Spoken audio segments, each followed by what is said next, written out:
is going on, everyone? It's another edition of Wrestling Republic's Throwback Thursday, as far as the daily broadcast is concerned. So I wanted to lead with its Throwback Thursday. We're going to get to the throwback topic third.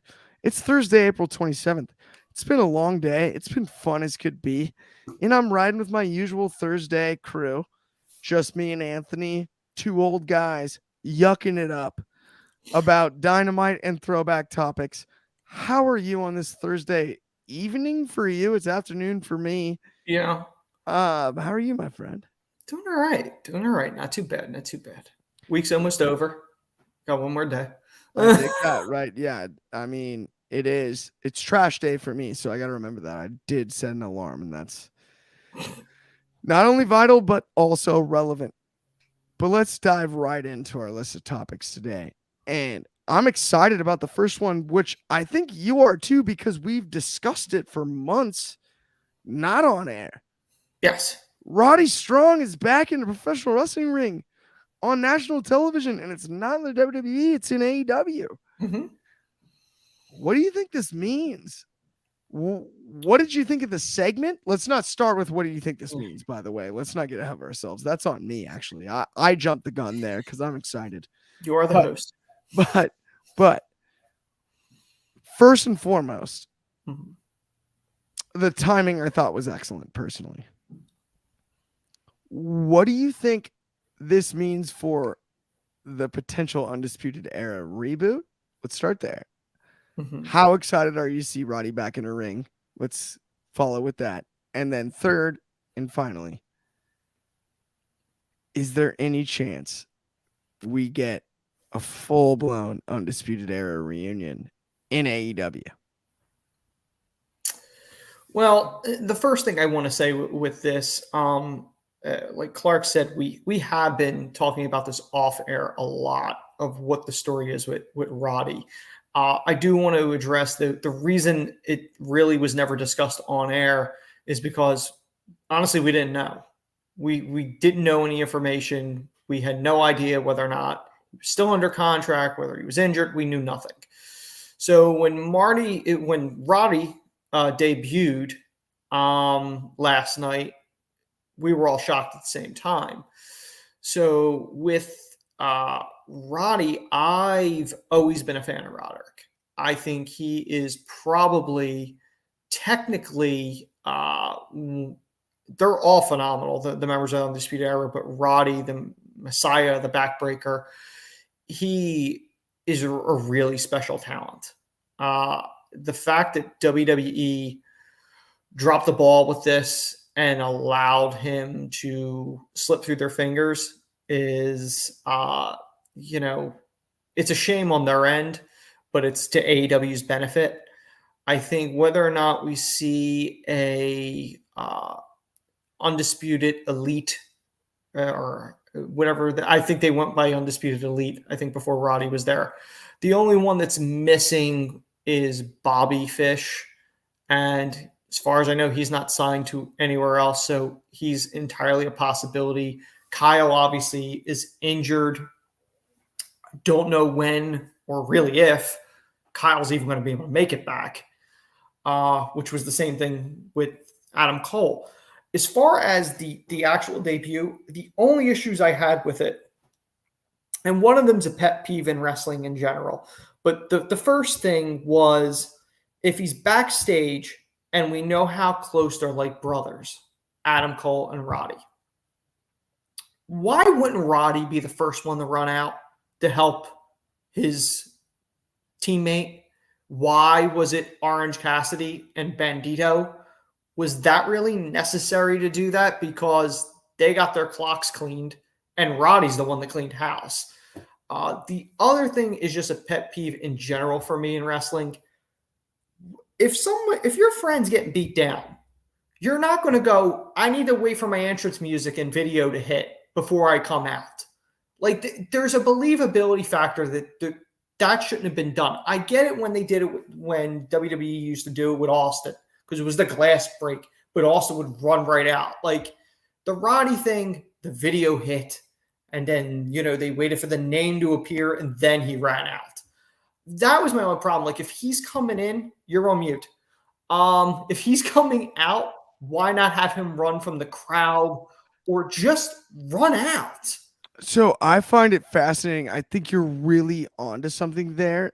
And that is one of the biggest things I had an issue with personally, was it's not recognizable entrance music.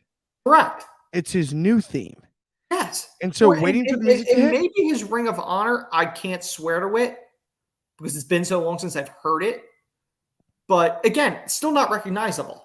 This is something that takes away, though, I think, for even the in-arena experience. Yes. Because we heard the pop as soon as they flashed Roderick Strong on the Jumbotron. Here's the problem. If everyone's eyes are on the Jumbotron going, who is this? It takes away from what's happening live. Yes. And that's a problem. I think the way that they could have solved this is real easy.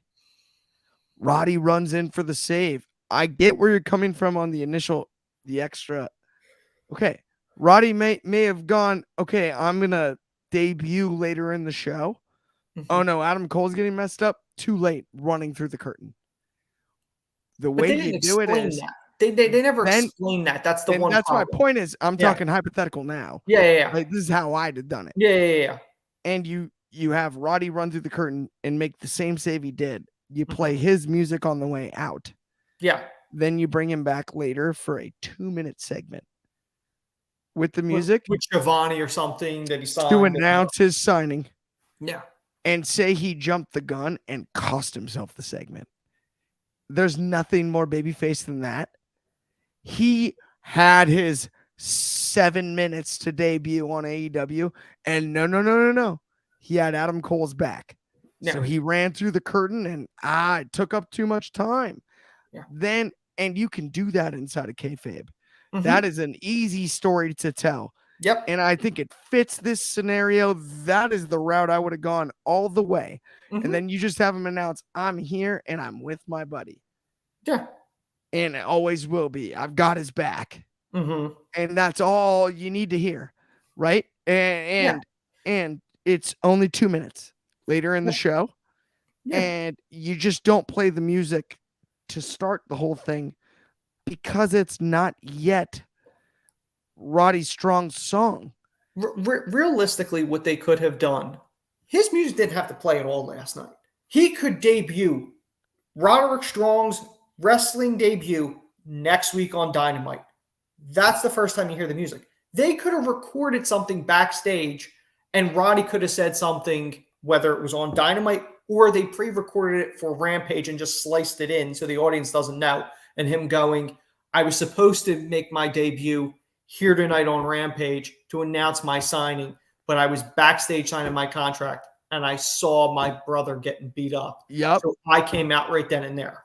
I love that idea. And I think no music was the play, but I also think to get the music over because they got, I can't remember if it's not Kill Switch, but they got a great, they actually got a great song for him. And so it'd be cool to play that on the way out with him and Cole. They could have, at least for the in arena. And then that's my only spot where I'd be like, that's where the music makes sense, but there's no reason to play the song because it's not the same as even we knocked the Jeff initial return the dance for dancing and doing all that. And I agree. I am not defending what Jeff Hardy did there, but the pop was as soon as the first chords of the song hit, the building exploded. As soon as the first chords of the song hit, last night, the building looked at the screen and went, who's this? As soon as it said Roderick Strong, then they heard the pop, which is great, but that is avoidable because you introduce them to his song. He runs in without it on this time. You still get the pop. Next week, when you play the song, you get the real organic pop. You get the Roddy's here too. Roddy's here too to defend Adam. Like, yes. And that's what I don't understand is it's just pure logic there. And, a lot of great wrestling pundits talk about wrestling psych. Mm-hmm. That's just human psych. I, That's not even, and I'm not knocking anybody that talks about wrestling psych yeah. because most of the professional wrestling Hall of Famers that do talk about it Mm-hmm. obviously understand it better than I do. Mm-hmm. But as a fan of entertainment as a whole, Yeah. there are times where there's just holes in the game plan. Mm-hmm. And Roddy was so huge last night. I loved everything. Oh yeah. I loved the return. Mm-hmm. I also want to be clear. I'm only nitpicking because I thought my initial instinct was, dang it, they could have made it perfect. They could have made it perfect. There's very few themes in wrestling that instantly, when the chord hits, there's a pop. Austin, the glass shattering. DX, break it down. The Undertaker's lights go out in the gong. Heck, There's HBK. But there's certain ones that, like, if they're running out, I sort of get, but like that's a problem in wrestling in general, where it's always I gotta wait for my music. Like if your buddy's getting beat down, if you're getting beat down, Clark, you think I'm gonna go wait, my music didn't hit. Like realistically, you're running down. It's your buddy, so it doesn't. 100%. So those type of things make no sense to me, just in general. And considering the audience knows the relationship of Roddy and Adam Cole. They ran roughshod on NXT for 3 years or whatever it was. Consistently, the Undisputed Era ran the Black and Gold brand. Everyone Absolutely. knows their history of Ring of Honor together.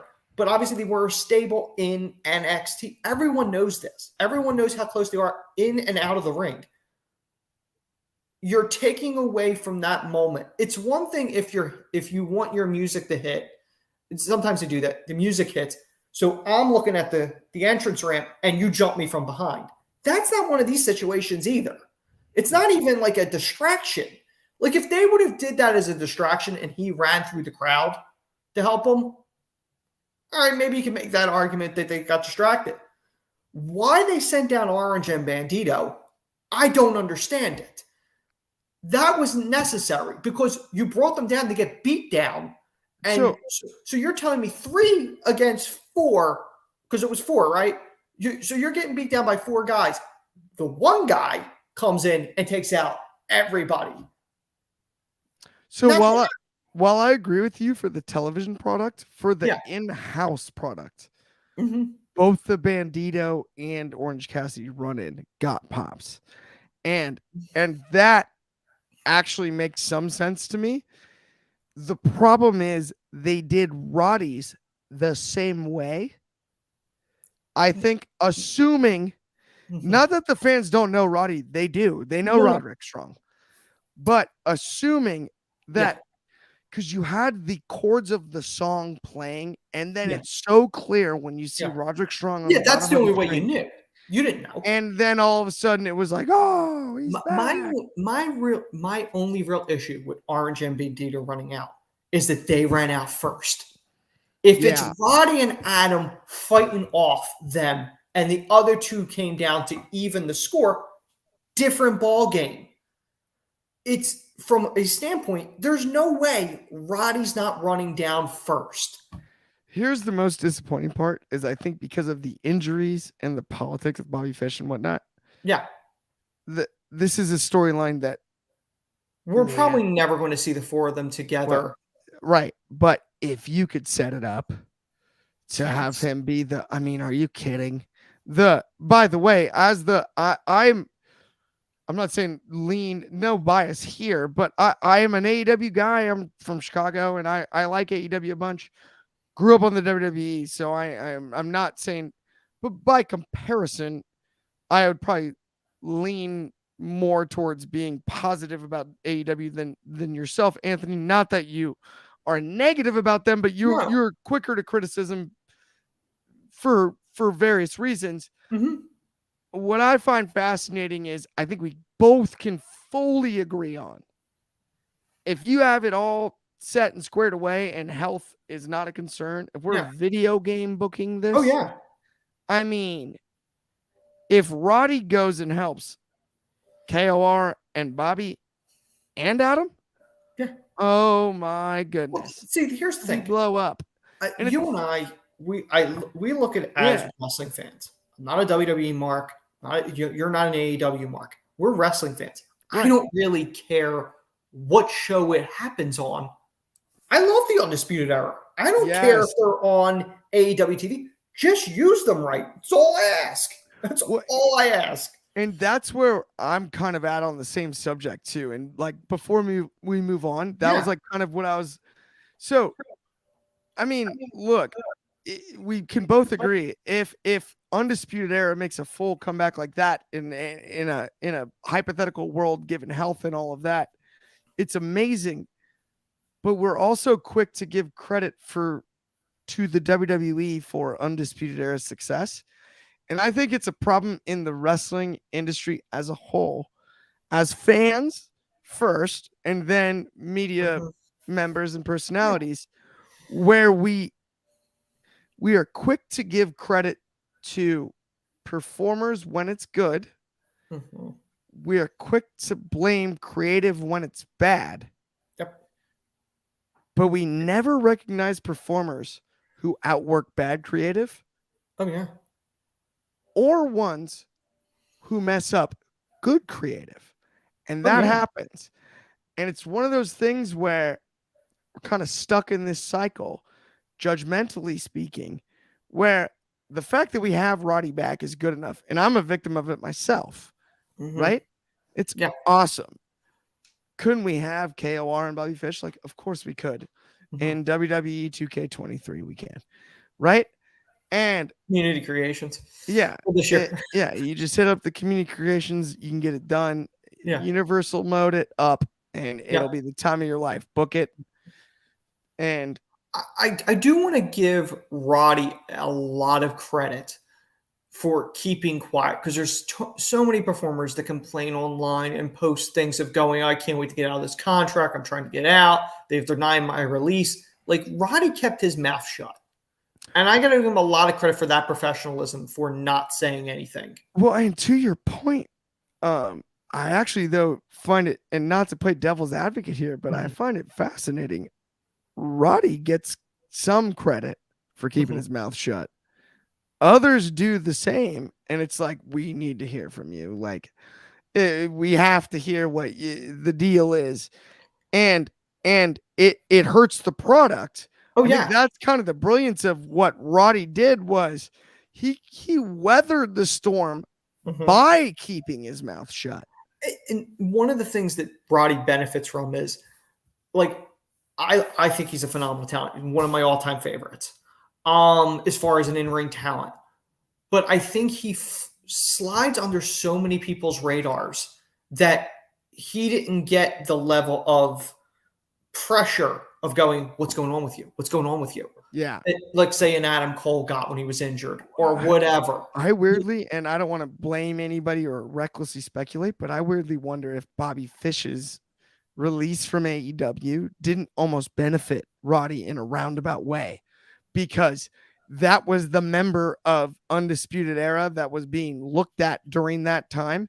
And given the fact that he's not really on the docket at this moment, if that didn't benefit Roddy in some way, and that's not to take credit away from Roderick Strong, not in any way. And Kyle being injured too. So but they wanted to bring somebody else in that's close. I mean, they could have used the Kingdom in theory, because they were part of the group with Adam Cole, which realistically, that would have made sense as two people running out. Perfect sense. Yeah. I'm with you. Now, we've officially gone 5 more minutes over than the 5 we allotted ourselves, which I'm excited about. We talked about it, and it was awesome. Roddy Strong's back. UE's potentially on the table. Maybe it's not. Either way, Roderick Strong, same ring as Adam Cole, had his back. Big hug, the whole 9. We liked it, both of us. Yep. And let's move on to the next topic, which is the 4 pillars one. Yes. MJF, Sammy, Darby, Jungle Boy. Yeah. Let's cut to the chase, since we went a little long on the last one. We'll work it out. What's the scoop on the Jungle Boy Darby alliance? Because I'll start with this. So before we get into that, Anthony, Jungle Boy has in the past relied on being partners with Luchasaurus, being on a team with Christian Cage. And not Don't only forget that, Marco Stunt. oh my goodness, I almost forgot Marco Stunt. Shout out Marco Stunt. But the net of it is he's been on a team with multiple people and relied on people. Darby Allin, while never a tag team wrestler, has relied on Sting for not 1 year, but a couple now. Sting's entire run. Yeah. Sting's They've been attached to the hip. as a mentor. And Yeah. I think it's been one of the best told stories. I Yeah. had a big disconnect on the Darby Jungle Boy thing. I don't logically understand it. Yeah. I hope there's an answer story-wise. I understand Jungle Boy was knocked out merely weeks ago, right? Like I watched it. It was great. I actually enjoyed that segment personally. Yeah. Last night I had trouble with, wait, why would Darby complain? That should be left to us. Darby can be disappointed in Jungle Boy, but Darby Allin has never presented himself as someone that expects backup, that expects someone to have his back in this situation. And that's where I draw the line. Do you think it's just a tool and a vehicle to get us to a fatal four-way between the pillars? Or do you think it was something that wasn't fully thought through? It's funny because you and I talked about this last week, and I said to you, I think they should have went with the four-way, a double or nothing.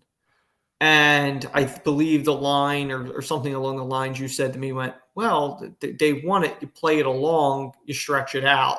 And I said to you, well, they might have limited time if MJF ends up jumping in January. So, the segment, to me, it came off really awkward. Like Jungle Boy, he has his moments on promos, but it was really awkward. Like Darby and Jungle Boy are supposed to be the baby faces here, but Darby, he comes off as slimy when he does these segments with Jungle Boy of like he's a jerk. Like it just doesn't come off right. And Darby asking for help. That is so spot on, by the way. And I don't want to even cut you off, but honestly, I thought about this.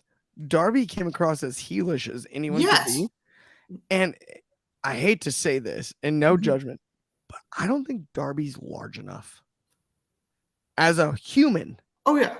To play a heel. It just doesn't make sense. Well, the other weird part of this was, Darby's asking for help from Jungle Boy. And I guess the logic we're supposed to draw from this is, these are two baby faces. So the enemies of my enemy is my friend type deal. But the problem is, Darby's asking for help. Jungle Boy, at no point during that segment, said, I'm going out there. And Darby's like, I'll see you out there. And I'm going, I didn't hear him agree to do this. Like, by the tone of it, it sounded like I'm not helping you. So, to me, the four-way is the logical choice for this. I think that's the bigger match. Why they did this whole that was another thing, too, which I think negatively affected them. They're like, MJF talked to Tony. Tony agreed to having this tournament. Now it's like, never mind. You're gonna have a shot at getting in it anyway. Well, what's the point? You might as well have just booked it for a four-way, and then you could have still done your separate matches like you did. I am so with you. So, like, me and Chaos had this, like, not the exact same conversation, actually not even really close, but we had, like, kind of an existential pre-show conversation where we hadn't seen any of this stuff. Yeah. And we talked about, the follow-up must be the four-way. Yeah. And Chaos presented a great idea, so that's why I got to shout him out. That's the only reason I brought this up is he goes, I don't think the four-way can be a traditional fatal four-way out of the gates. It's got to be an elimination match. And it's You can funny do because elimination. we built upon that, and I go, well, wait a minute. Why not 2? Everybody should win the match but MJF in the first one. Mm-hmm. And then, oh no, he wins. And then we have that elimination match. Now we're talking Mm-hmm. because we can get to a point where you don't even have to book the 2 that end up the final 2 as the main event. Mm-hmm. The 4-way is the poster. But that's how you get the belt off of Max if you have to. I think that's the only way. And given what you and I have often talked about, what we've all often talked about, the clearly expiring contract and the upcoming negotiation. Yep. If you let MJF carry the poker chip, aka the belt, not the poker chip, the figurative poker chip, you give him the stack of chips. It is kind of funny that you mentioned that because he cashed in a poker chip to get the title, but I don't know if that was intentional or not. But go ahead. Very much pun intended. Okay. If you let him hang on to that till the nitty gritty, you're dead in the water. You've now put yourself in a position to be out negotiated by a performer, and I actually believe that Tony Khan is better than that. I believe Tony Khan, AEW, that locker room, that front office is smarter and better than allowing that to happen. And that's why they keep allowing it to be said on TV. Because it was said once again last night on TV by Max. Mm-hmm.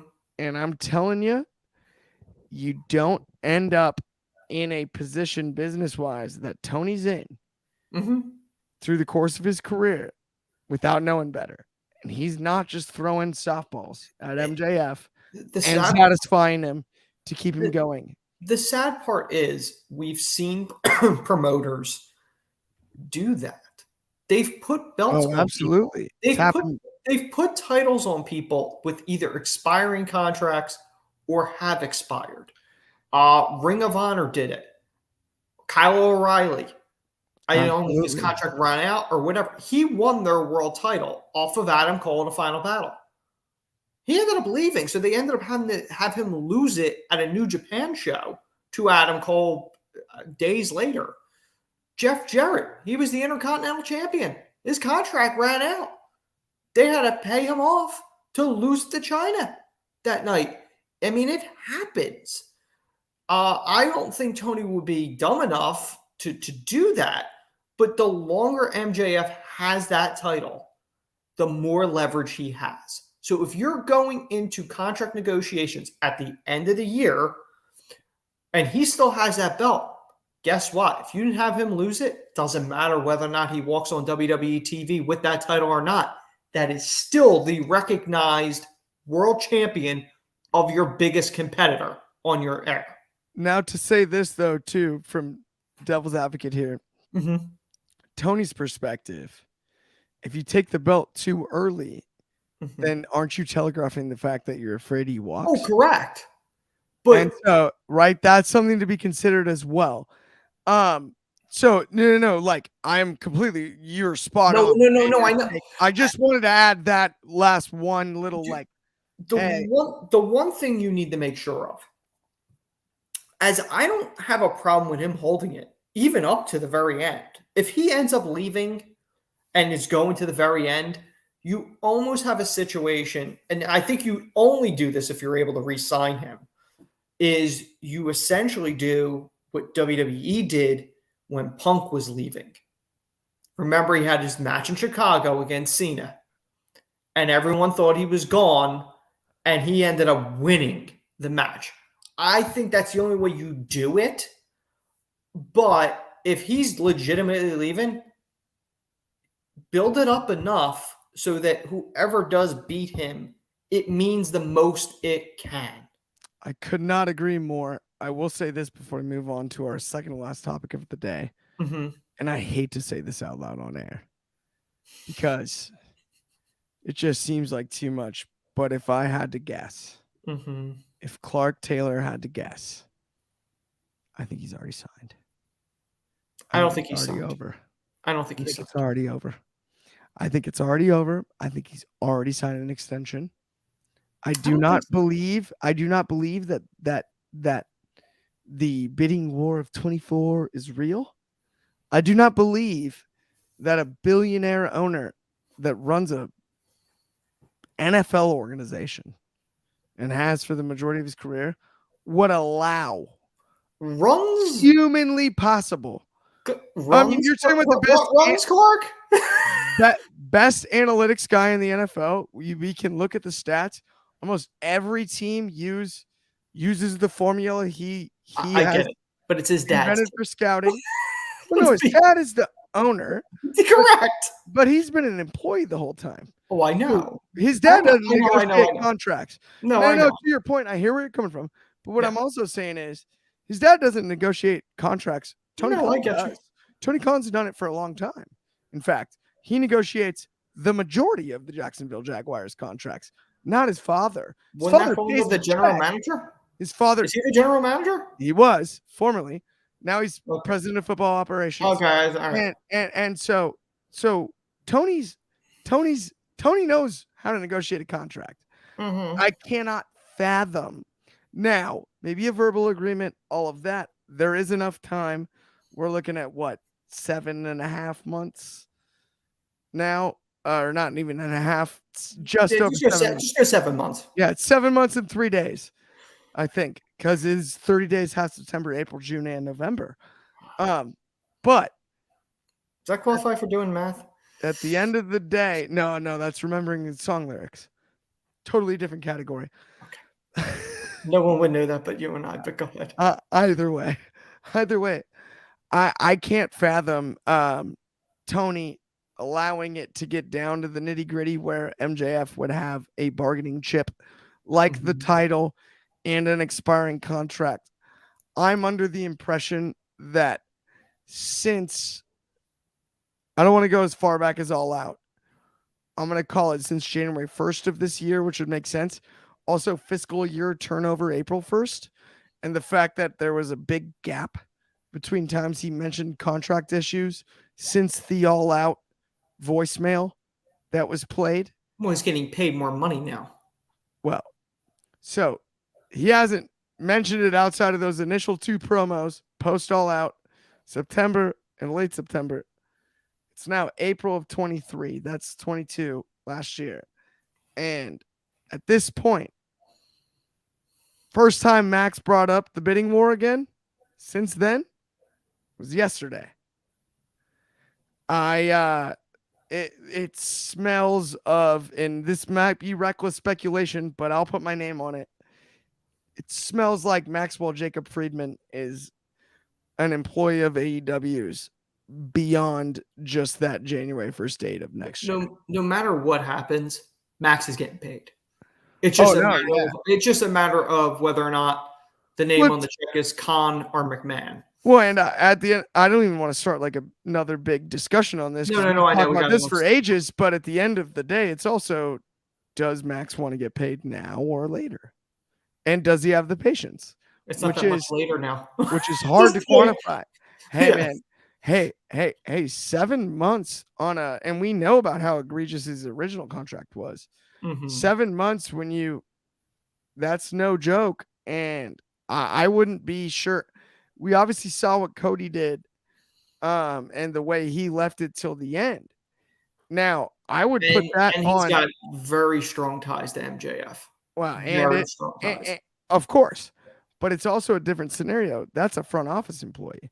That's a different negotiation than a talent. But they didn't hire him as a front office employee. They hired him for the in-ring talent. EVP was what we all talk about. EVP was what we all talk about. And I wonder which paycheck was higher. We'll figure that out when the documentary comes out. But I think Cody might have been Cody. I think Cody's got name. Cody's got pedigree. Well, because here's the problem is, and we've only got 10 minutes, but it kills the story on Cody booked himself into a corner, and that's why he wanted to go chase the WWE title. If he doesn't have that type of power inside of AEW, and if he does, he's not getting paid as a traditional talent. and that contract negotiations is just a different animal. Mm-hmm. And that's no knock on Cody. No, I actually it was a personally smart move. believe he did the right thing. Oh yeah, smart move. And I also, as an AEW fan, believe he could have been successful inside of that scripted narrative. Mm-hmm. Now, He would have had to been a heel in AEW though. main The audience event, wanted that. 100%, and main eventing gigantic shows. Mm-hmm. That wasn't in the card for a few years, at the very least. No, That was not in the cards. You're not topping a main event a WrestleMania. Yeah. That quickly. Well, and not only that, where the live audience is nearly 100% behind you against the most root forable heel we've seen in a decade. Oh, absolutely. Roman Reigns is and I love him, easiest to root for heel I've seen in my lifetime. Yeah. By far. I didn't think anybody would be able to have such a dominant reign. But, Roman's able to do it. Okay, let's go quickly because and you know what? Actually, forget it. I said we're not going 60. We're going 60 because I want to stick with this. Okay. Roman Reigns. Yes. Realistically speaking, is the most likable heel I think I've ever seen, because there was nothing endearing about Triple H against John Cena, about Triple H against Booker T. There was nothing endearing about Chris Jericho against Triple H main eventing Mania. There was nothing endearing about The Rock against Austin when Austin turned. I think the part with Roman, Hollywood Hogan, nothing. I think the part with Roman is that, the biggest knock against Roman when WWE was pushing him as the big dog and whatever was, they're shoving him down our throat. He's the chosen one. But Roman, I don't think, found his true character until he hit the Tribal Chief. The Tribal Chief is the most realistic, and we know the pedigree. We know the Samoan dynasty. We know all that. And so we know the history, and he's fully embraced the character. And the audience views it as genuine. The ones that really succeed in wrestling are genuine. That's the ones that take off. If you're doing a gimmick that's fake and no one buys that you buy it, then you're dead in the water. You're not going to succeed in this business. The bloodline story, I think, may be the greatest long-term storytelling I've seen in the entire time I've watched. I hear you on that, but I will say this. I think personally, Roman, as great as he is, he's obviously world-class talent and athlete and all of that. He got really lucky on almost nobody ever. We talk about like trios stuff. I'm like, I think AEW should have done the trios championship based off the marketing success of the Shield alone. No trio's ever been more over. And and he wasn't a personality. He was about the Shield. He was a babyface, right? So then you move on from there and you keep him a babyface as the big dog. This is my issue. I think he got lucky on this one, because guess what? So if Roman goes the amount of time he was shoved down our throats, as we said, as you just said, yes, right? Like totally, he was shoved down our throats. I think if he walks through that time, if he navigates it somehow enough, it's one of those things where if it's not for the expectation being so low for someone so talented at that moment, the spark that started that story, because I'm not taking anything away from what you said about the storytelling. I agree. It's the best story that the WWE's told in 2 decades, let alone one. Yeah. Right? Like pure storytelling. Yeah. It's the best one. Mm-hmm. I don't think it's possible if the expectation isn't so low, because guess what? We laugh in the face of wreck everyone and leave. Mm-hmm. Let's remember where this started. Mm-hmm. You're just a freak in a mask. Yeah. That's what he yelled at Bray Wyatt and all of that. Yeah. We quick to forget on that.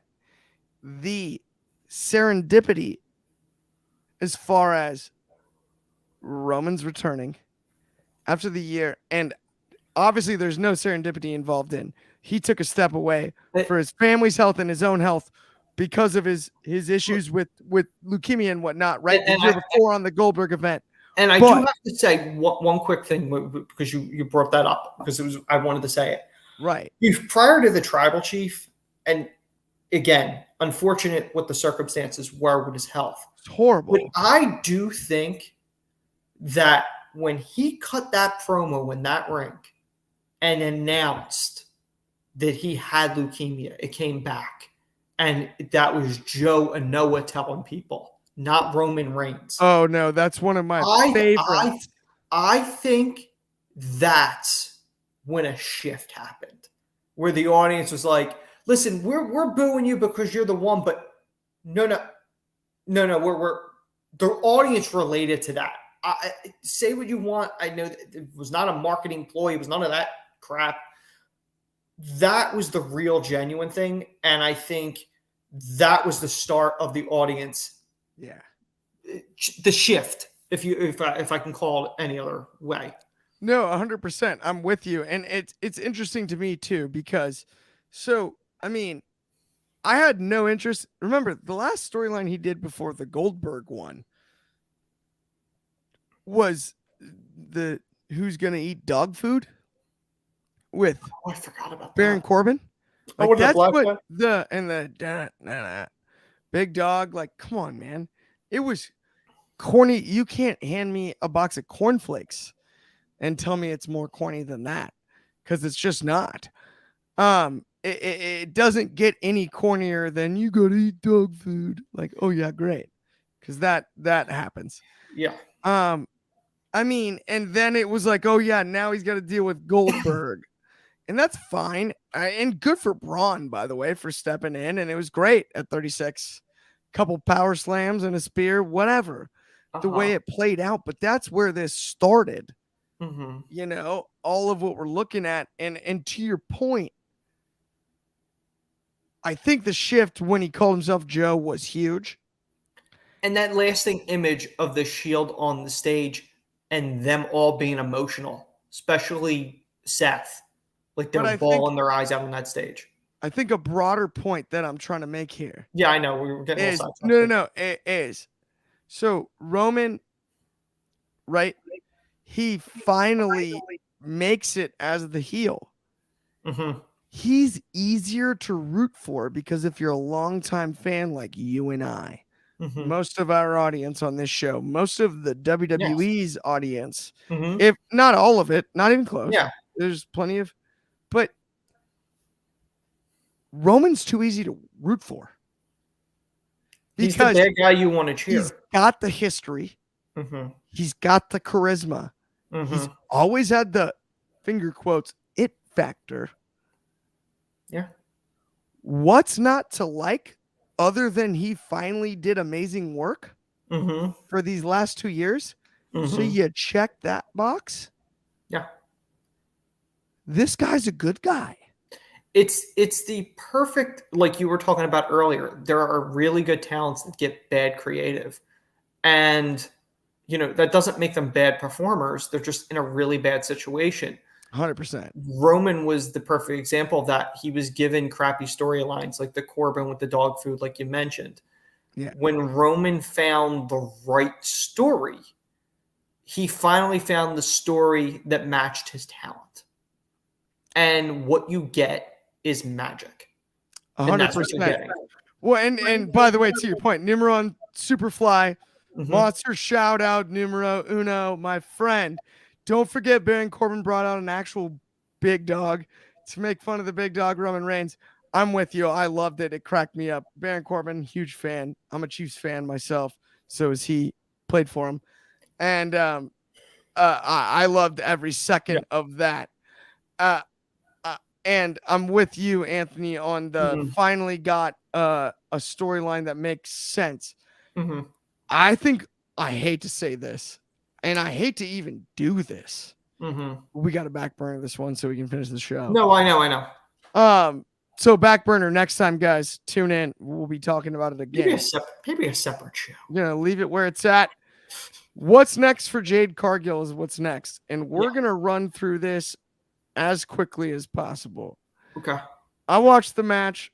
I mean, the Jaded was banned for Taya, which to be completely honest, I love that from a booking standpoint because every time I hear no disqualification, I'm comfortable. If someone says no holds barred, I go name a barred hold. Name one. They're the same. They're the same thing. They're the same exact thing. I know. I know what you're saying. Is it small joint manipulation? Is it? No, they're not the same thing. No. Well, no. I mean, as far as no DQ and no holds barred, they treat them the same. Right. But what's more frustrating is no holds barred should mean something. And so last night, for once in wrestling, we saw a hold barred. Yeah. And that gives value to the phrase as a whole. Yeah. We saw a hold, a maneuver barred. No disqualification. That means not just no holds barred, but weapons, whatever the heck you want. Yeah. No. Name a barred hold. It's an outdated term. It's not, I guess, no eye gouges. That would be barred. Fish hooking in the mouth, I would assume, would be a disqualification. I've never understood how the mandible claw isn't a disqualification. I've never understood how the beats of Bodrin aren't a disqualification. This sounds like a pet peeve rant. it bothers me. And clearly, refereeing wise, we see this issue all the time. Yeah, and it happens all the time because things just get let go that I get you. Are blatant, and then things that aren't even so blatant. Oh no, we're in trouble. That's always bugged me, but I want to get your thoughts on the match. On the match, I guess, we had a hold barred match. Yeah, I gotta be honest. I've never been a huge fan of Taya. I want to like her. I just never really seen her in a match where I went, oh, I really like her. I just haven't. I don't think she's the one that should beat Jade anyway. I feel like you're building Jade up, which is smart because Jade's a rookie. I don't want to say rookie, but she's new-ish. So the title really means something, that she's the only champion that's been in existence for that and is having a long reign. One of the name that I said on this very show, I believe at some point, I know it was a conversation with you and I'm pretty sure it was on the show. I said I would have Jade get to like 99. And then she goes for 100 against Willow. And Willow wins the title. And they could feud over the belt because Jade's going, you took my 100th, the title defense. You took it. You could do that stuff, and it makes Willow beat the unbeatable champion. You have two talents getting made. That to me is the logical move. I'm completely with you on Willow as a huge Willow fan. Huge Willow fan. But we're missing the name that it should be, and it should have been the whole time. And I don't understand it. And I'm even going to preface this with, what's up with the IWC on this? Why are we hating on one of our own who's outstanding every time she's out there? Thunder Rosa is the answer. Thunder Rosa is the one that can believably beat Jade. Thunder Rosa stepped in an MMA cage. She's a warrior. Every time she's out there with Dr. Britt, it's been absolute gold. I don't know what happened, but there's this hardcore fan heat on Thunder Rosa that I've never understood. Mm-hmm. Personally, I listen to her on Busted Open Radio weekly. I have heard her in numerous interviews, seen her perform live numerous times. Mm-hmm. Thunder Rosa is the dictionary definition of world class as a talent. Mm-hmm. And that would be the person, given the long layoff, Yeah. that could not only use it, Mm-hmm. but take that vehicle and drive it straight to the freaking moon. Mm-hmm. It's one of those things where it's so logical. You have the unstoppable force, Thunder Rosa, versus the immovable object, Jade Cargill. Mm-hmm. That is main event material all day long. Mm-hmm. Just like Jade and when Shaq was involved in the event was Mm-hmm. with Cody and everybody, Mm-hmm. that was main event no-brainer. Just like Thunder both times main eventing with Dr. Britt. I can't figure out why that isn't the logical pick from anyone else. And when everyone else starts saying it in 2 months, I want it. Someone timestamp this. I think because I said it early. Clark, I give you credit for these things when you're right. You know that, right? Yeah, I know you do. But I think the hesitation to put the title on Rosa may be, and again, just complete speculation. She's down with a back injury, right? That's bad what one. that's one. what the story is. So I think there would be a hesitation there to end the reign and give it to Rosa and her go down with an injury. I know that happens regardless. That could happen at anything. But in this situation, I'd rather she drop it to, let's say, a Willow. Yeah. A younger talent that can make her, and Willow could go down with an injury. I'm just saying, like, back injuries are no joke. So I would get the hesitant. You know better than I do. To the choir. Yeah, you know that. So I think there would be a hesitancy to throw a belt on Rosa immediately when she comes back. Totally understand. Just from that standpoint. To your point, her position on the Spanish commentary for AEW probably lends to that even further. Yes. Right. Now, it is Throwback Thursday, and that's why we extended the show. Let's finally freaking get to it. Yeah. Today, on this day in history. Anthony, you want to... The pilot episode of WWF SmackDown debuted in 1999. Technically a Tuesday, correct? Tuesday night SmackDown. I think so. Google that, but we are running low on time. They would tape them on Tuesday, but they would air either Thursday or Friday. Now, the funny part is I remember the pilot because it did not air in Philly when it aired, I think, nationally, because I believe UPN at the time was airing, I don't know if it was a Phillies game, or I think it might have been maybe a Flyers playoff game or something. Yeah. Something was airing that preempted it.